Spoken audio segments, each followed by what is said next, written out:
together with a few other people, we had a ministry called JEREC, Jesus Revival Crusaders, and full of young people from college, from university, and we were going to different places. Every holiday we have some camp or some mission, just in the passion of reaching out. And most of them were even jobless, didn't have enough money, transport was a problem, moving from one place to the other. And she happened also to be part of that team. That she was married, and her husband died in the Nairobi bombing of the U.S. Embassy, and then also I was married, and then my wife also died in a road accident in the same year. That was '98, and later on we were able to meet, and we were able to agree that we could get married in the year 2000. So I would say basically that's how we met in the church. Initially, now we were just friends and part of a group. The group was very close. People loved each other. And so I knew him as a brother who preached nicely, and he would make us laugh a lot. A policeman. And he was a police officer then. I was teaching in Thika at that time. And so after our spouses died, actually they died in a span of 3 months. My husband died in August, and his wife died in November. And of course, as families, we all knew each other. And I remember when my husband died, they would come with the wife and other couples, as was expected, and they would come and console with me. And basically, the friends in that group stayed with me. When it happened to him, of course, people were like, Faith, we need you here. He can listen to you. He can, he can relate to what you have gone through. So I think the friendship grew from there. And that's when we started thinking of marriage, which of course was very difficult for me to even consider. I mean, given our kind of societal norms and culture, a widow is really not expected to marry. At least then, especially, you really are not expected to marry. You're expected to look after your children and, just go on with life. But we were both really young. I was just over 30. I'd actually just turned 30. And so that was still quite a young age. And so as much as the decision was difficult, I think with the counsel of some close friends and people who worked with us, we finally were able to say, you know what, I think God is giving us a second chance at being able to love again and being able to live married again. They had 2 children, which I took in as my own children, and wonderful children. We have grown together. People say we look alike.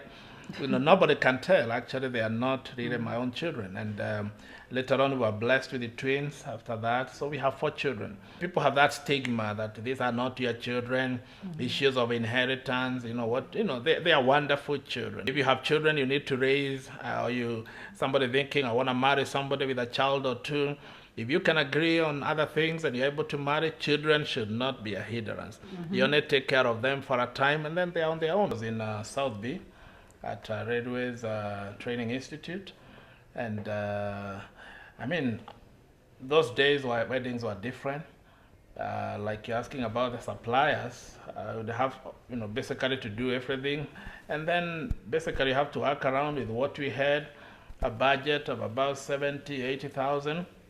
And of course, raising that kind of money was not easy. I remember on our wedding day, I only had 10 shillings in my pocket. We had spent everything, closed down my account, and people supported us, but it's still not enough. I think the weddings were simpler. Those days there wasn't a lot of the tent, the tent weddings, the garden weddings rather. We did it in a hall. I came to realize later it's because he had done the wedding in Redwood Training Institute. I think that's what he knew. The wedding was beautiful. Many people attended. I think some attended as a come and see. Yeah, is it real? These people are getting married again, really? Let's come and see how it's gonna be. How will the parents allow? Will the in-laws bring trouble? I think there was part of that. But of course, there were also many friends who meant well for us, who wished us well. And so they came. We had very many. I think we had like 800 people attending the wedding. See, my parents had given me away the first time. and they had handed me over to my mother-in-law and father-in-law, you know. And so there was a question about how is that gonna be handled. And you know, good for me, my mother-in-law supported my wedding, getting remarried. She stood by me, and actually on the wedding day, she and my mother held my hand and walked me down the aisle. When he proposed marriage, I said, please go and look for somebody who doesn't have baggage. My life is too complicated. It will complicate your life. Because I'm coming from a marriage. I have in-laws. I have children. More importantly, I have children. And then I'm a bit independent because I manage my own things. And he was insistent. He's a very insistent person, very strong-willed. And he was like, you know what? I know this is God. This is what He wants us to do. I was seeing beyond the trouble and the stress. Personally, I wasn't very sure whether that was it, but there was a part of me that had the peace of God, and I think that for me was very, very important. And even today, when I counsel people getting into relationships, lifelong relationships, I say, listen to your heart. If there is a red light, please step back. You can delay the wedding, you can stop it. But once you're in, you can't reverse. Because people can separate or divorce, but you will still be saying, Carol so-and-so. Because, you know, Faith so-and-so. We will still be calling you by your husband's name. Even if you divorced or separated, we will be saying he was a husband to so-and-so. There is a big implications once you get in and say, I do. I would say we went for the honeymoon. Yeah. In the sense that we didn't have the evening parties. After the wedding, we let people. We didn't have the money for the evening party. Yeah, and the energy to do all that, and so we let people just go home, and we went off and spent the night somewhere, and then proceeded on to the coast for a honeymoon. I think those days, the coast was really like, that is where you go. I think even today, kind of still the same. Those who have money will go to Mauritius. I toyed with that kind of idea and thought it would be so nice to fly to Mauritius, but we couldn't afford it. There's a renewal in marriage. I believe every couple should work on that.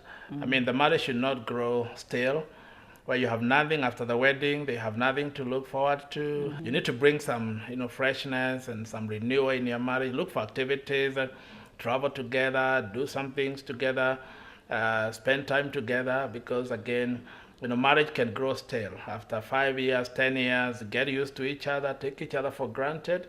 And the way you talk to each other, the way you relate is like you've been married for 100 years, no excitement, no joy. I see that with a lot of couples, and that is, again, a red light for, you know, people who are married. So I think the first 5 years, you really try to bond, because those are two different people, different background, probably culture, growing up. Of course, like we said, we were in other marriages and all that, coming from different fields of career and all that. So the first 5 years, sometimes there'll be misunderstandings. You know, you collide here, miscommunication, you're working out on bonding and getting to know each other. So if people are not careful in those, 5 years, it's like the plane is on the runway, it's really running so fast, and you want to take off. So the pilot has to really make sure you do things right, and everything you have, or you don't want interferences. So I would say the first 5 years are wonderful, or they were wonderful. But again, we had to really consciously work on our relationship and decide we are married. That is for real, and we have to work or make this marriage work. I think now the last 5 years, or getting now to the 15 years, I've seen us grow closer and being able to think about issues more in the same way. There are many times we'll catch ourselves finishing a sentence. I started a sentence, he finishes. Or we will ask each other, probably there is somewhere we need to give money. And I will say, or he will ask me, what are you thinking we should give? And he will say a figure that I had thought about myself. That has happened over and over. And we realize there is a way you grow together, you actually get to become one. As the Bible says, the two shall become one. That becoming one is a process.